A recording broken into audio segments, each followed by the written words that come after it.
Tumsifu Yesu Kristu. Mpendwa mtazamaji wa St. Paul Official Media, karibu. Leo hii tunapopitia historia ya Mtakatifu Antonio wa Padua na miujiza yake mikubwa ambayo alifanya katika maisha yake. Mtakatifu Antonio wa Padua anasherekewa siku ya tarehe 13 mwezi wa 6 kila mwaka. Mtakatifu Antonio wa Padua ni mmoja wa watakatifu wanaopendwa zaidi katika kanisa Katoliki.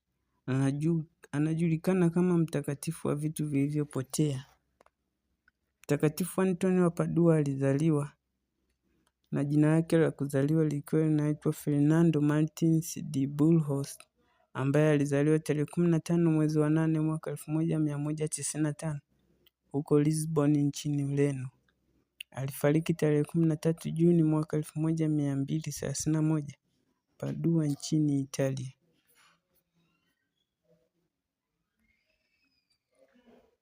Alitangazwa mtakatifu tarehe 30 Mei mwaka 1232 na Papa Gregory wa 9.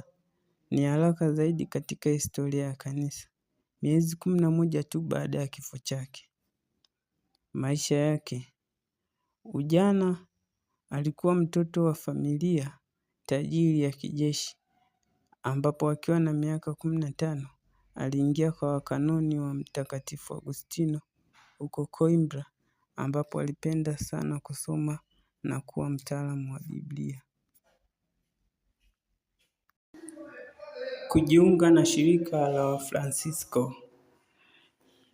Mwaka 1220 aliona miili ya wamisionari 5 wa Fransisko waliouawa huko Moroko. Moyo wake ukachomekwa na tamaa ya kuwa mfiadini, ambapo aliomba ruhusa kubadilisha jina lake kuwa Anton na kujiunga na Wafransisko. Mhubiri mkuu. Mwanzo alitumwa Moroko kuhubiri, lakini alipougua sana na kurudi. Katika mkutano wa watawa huko Foli, aliposomewa wahubiri, ghafla kwa hekima kubwa, Mtakatifu Fransisko wa Asisi mwenyewe akamweka kuwa mkuu wa masomo ya teolojia kwa watawa. Huduma huko Padua. Alihubiri kote Italia kaskazini na Ufaransa kusini dhidi ya uzushi wa Wakatari.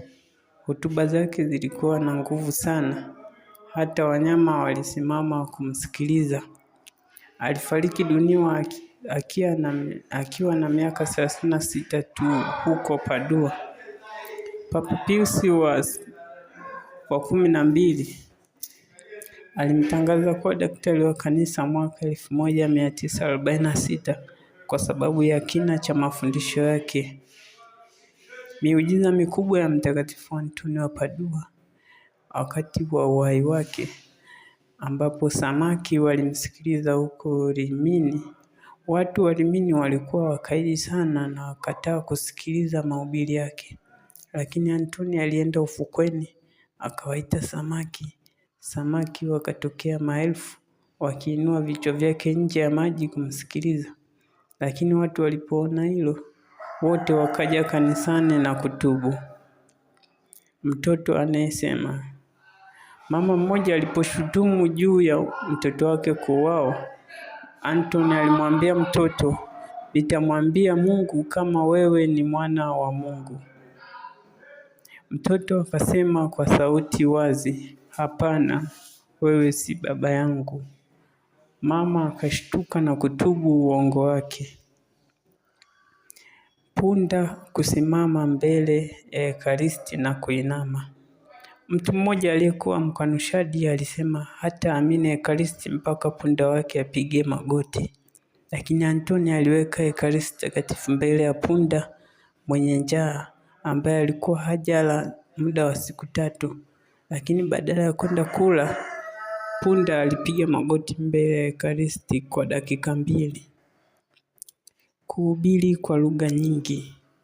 Antonio wa Padua alipokuwa akizungumza Italia, watu kutoka Ufaransa, Ureno na Ujerumani walisikia kila mmoja kwa lugha yake.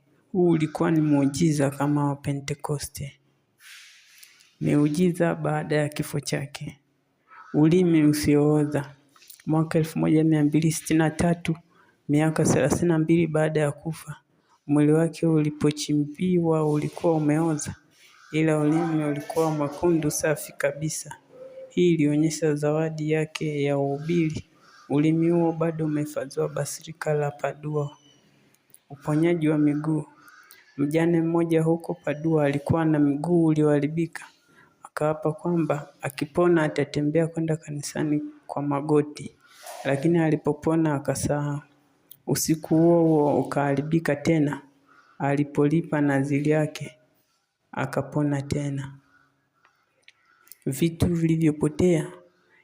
Hii ndiyo miujiza inayofanywa wapendwa zaidi. Watu duniani kote wanamsalia.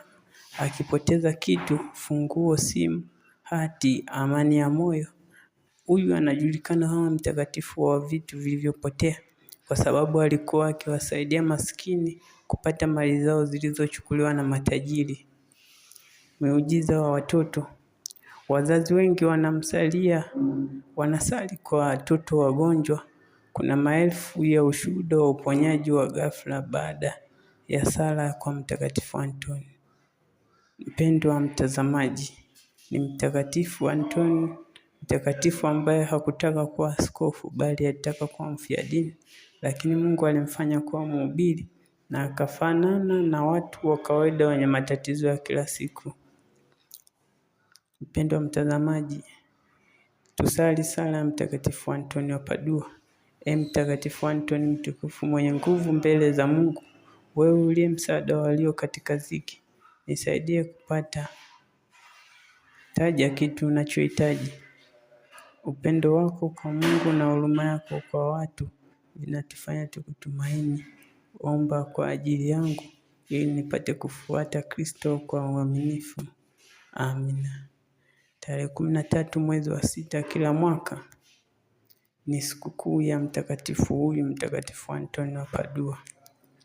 Alama yake, mwana Yesu mikononi mwake, kwa sababu alimwona Yesu mtoto katika maono.